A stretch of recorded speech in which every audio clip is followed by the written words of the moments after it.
Hi guys! So samahan nyo nga pala ako ngayong umattend ng cosplay event. Dito nga kasama ko si Laika at sobrang excited pa ako. Naimbitahan nga pala ako as guest sa Happy Fest PH. Kaya pagkapunta agad namin ng mall, agad na kaming nagbihis. Medyo matagal kasi ako mag-makeup eh. Hindi ko na nga na-videohan kung paano kami nag-prep kasi hahaba lang yung video. Dito nga pala guys, ang kinocosplay ko si Raiden Shogun. Habang nag-aarte-artihan kami, may biglang nagbigay ng milk tea. Ang dami agad nangyari pagkatapos nito. Ito nga, nasira pa yung tsinelas ko kaya ako tapak dito. Hindi ko alam gagawin ko. Pero nag-ask naman agad ako ng help kina Sir Kenneth. Kaya eto, habang may nagpapapicture, tapak ako. Yan.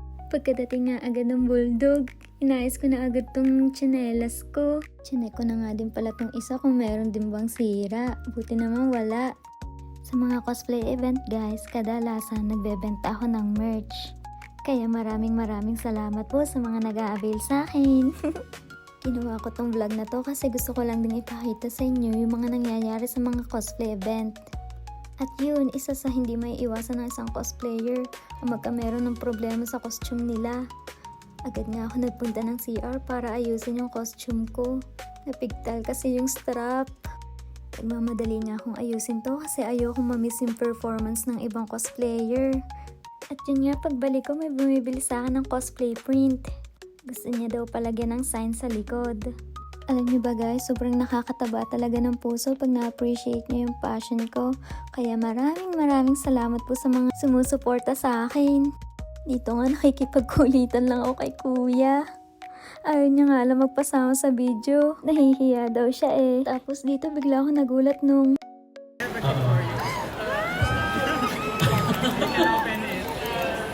sobrang saya ko talaga. Isa kasi sa mga love languages ko ay yung receiving gift. Malit man or malaking bagay, tuwang-tuwa na talaga agad ako. Dito naman guys, papakita ko sa inyo yung mga behind the scene ng aking photoshoot. Yan, arte dito, arte dyan, ganyan.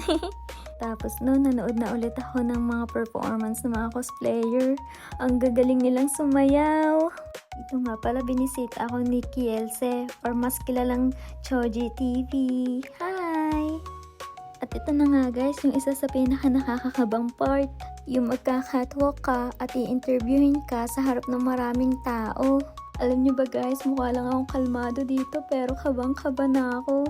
Kaya eto, tatahimik muna ako para makapanood kayo ng ayos.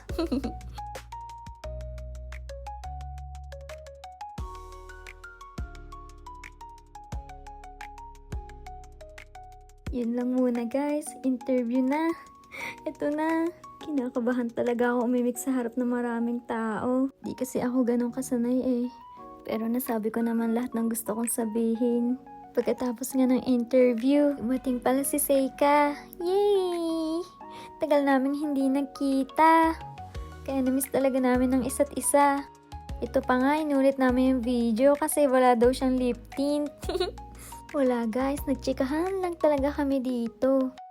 Pagkatapos na mahabang tsikahan, nanalo nga pala ako guys sa auction. At naisip kong ibigay ito sa ibang bata.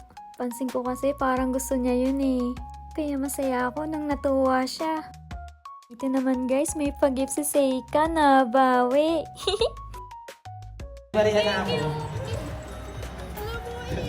40! Hi guys, sobrang saya talaga ng araw na to. Nabili ko din pala dito yung figure ni Akaza. Yun guys, hanggang dito na lang muna. Salamat sa panonood. Bye!